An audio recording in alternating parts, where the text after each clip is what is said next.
Do you know what BPM this is at? You want to hop in and save me? Yeah.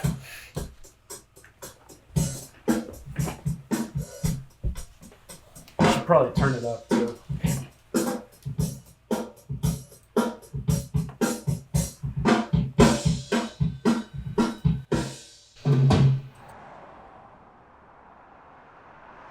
I think Colorado Springs has the same kind of beauty to me as an abandoned water park.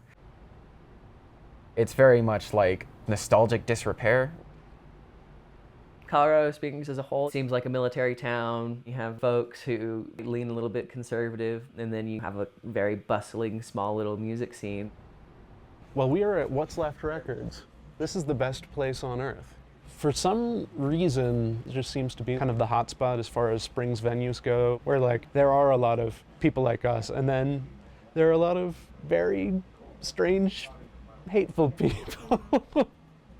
Brian and Sean are the guys that put this together, and I appreciate the hell out of them. I first met Glitter Porn just by them coming through and playing a lot of shows. They started coming in our store, just like stray cats, looking at records, smelling records, and you know, finally I'm like, okay, I guess I'll book their band.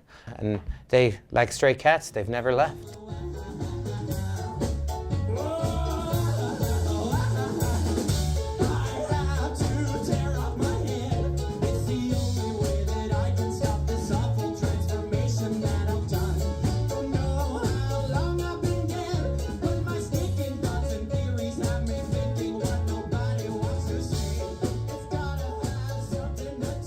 In any oppressive culture, you have a very strong counterculture too.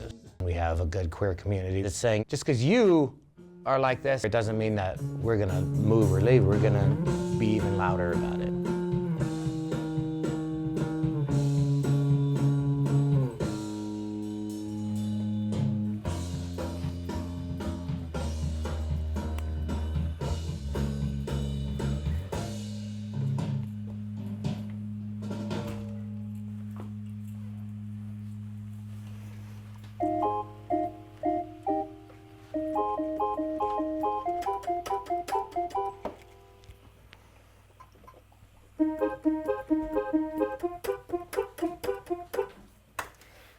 I like to think that we put the queer back in queerness because it can be strange and that makes it fun.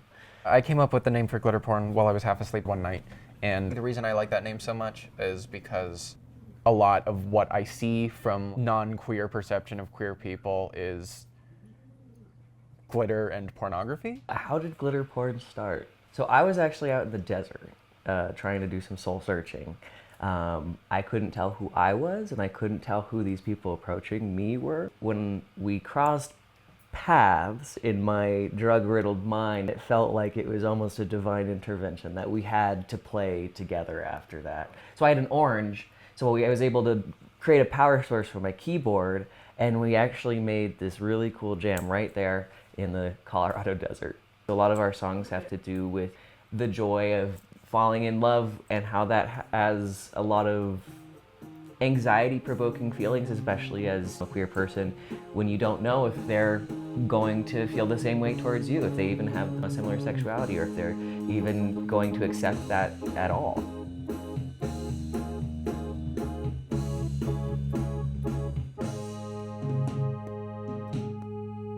For me, inspiration is more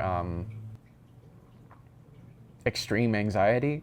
It's like when I have an idea, it's like I'm having a constant panic attack until I express that idea adequately. I think performing music is an opportunity to just throw a temper tantrum.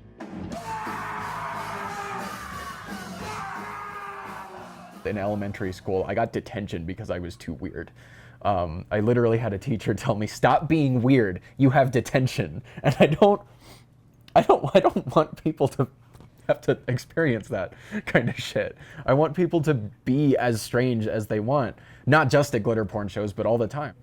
I think queerness is human nature.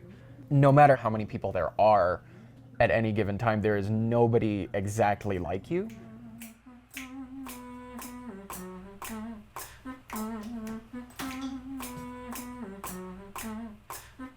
There were a few structural tragedies that occurred in Colorado Springs, and we lost a lot of queer third spaces. We had a show scheduled to celebrate queerness, and the Club Q shooting happened.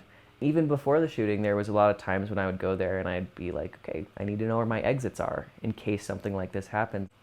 It happened, and we did not cancel that show. We can't let them win and stamp us out with violence. Queer art, in a lot of ways, is protest just by existing, grieving for the lives lost, and then continuing what they were trying to enjoy the night that they died. We're showing them that their lives were not lost doing something evil, that it is something that we will continue to do with them in our hearts and not be scared to do that. There seems to be this kind of idea that there should be a lot of bars for entry in order to express yourself in certain ways. I think if I could condense glitter porn into some kind of mission statement, it would be that those bars for entry should be ignored. Creating that space for people to just have some fun is our step towards making it less scary for them. I want people to feel like they can do anything. You know what I mean? Finding messages all around the house, asking about when I'll be back in town. The truth is, I never left. I've been pacing around the television set, spewing rhetoric, redundant dialect. I don't want to be alone. I know the tone. So I'll talk to you later.